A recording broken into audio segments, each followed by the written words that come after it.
अगर आप जियो giga fibre use करते हैं तो आप नेक्स्ट रिचार्ज पर एक जियो सेट टॉप बॉक्स क्लेम कर सकते हैं।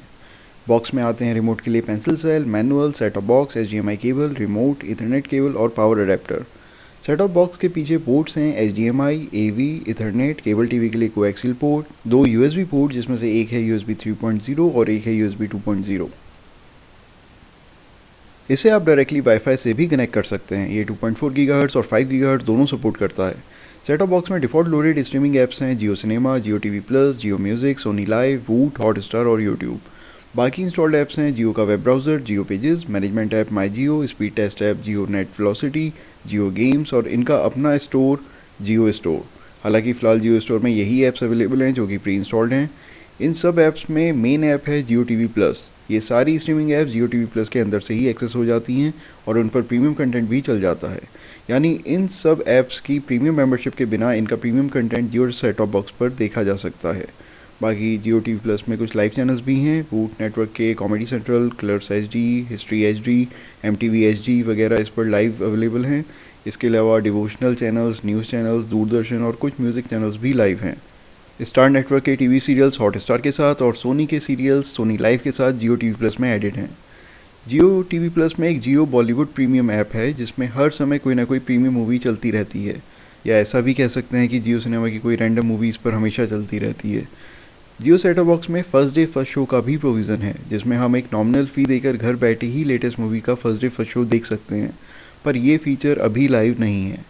इसमें कोएक्सियल वाले पोर्ट में आप लोकल केबल वालों का कनेक्शन लगा सकते हैं और उसे जियो सेट टॉप बॉक्स पर लाइव टीवी ऐप के अंदर से एक्सेस किया जा सकता है।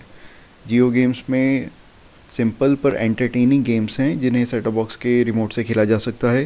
जियो गेम्स में कुछ गेम्स डाउनलोड करके रखिए, पता नहीं कब गवर्नमेंट कल की तरह 24 घंटे के लिए इंटरनेट बंद कर दे।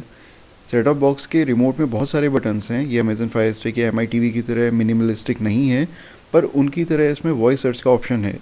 मिनिमलिस्टिक रिमोट दिखने में तो अच्छे लगते हैं, पर मेरे व्यूज़ में हैंडलिंग ऐसे फुल फ्लैज रिमोट में बेटर रहती है। वीडियोस की प्लेबैक क्वालिटी काफ़ी अच्छी है और बफरिंग के लिए बीच बीच में पॉजेज नहीं होते हैं, जो कि 1 Gbps में होने भी नहीं चाहिए। मेरा लैन नेटवर्क 5 गीगाहर्ट्ज़ पर 900 Mbps तक की स्पीड सपोर्ट करता है, पर मुझे उम्मीद थी कि शायद 1 Gbps के कनेक्शन पर एटलीस्ट 800 Mbps तक की स्पीड तो आ ही जानी चाहिए, पर अभी फ़िलहाल सिर्फ 100 Mbps तक की स्पीड ही आ रही है।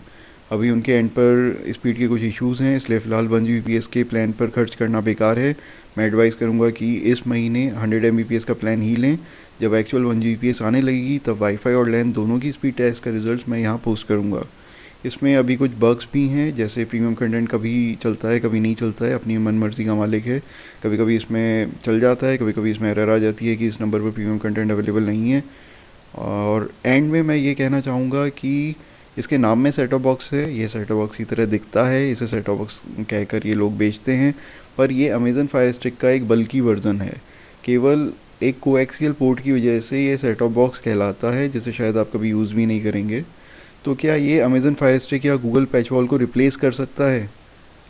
फ़िलहाल नहीं।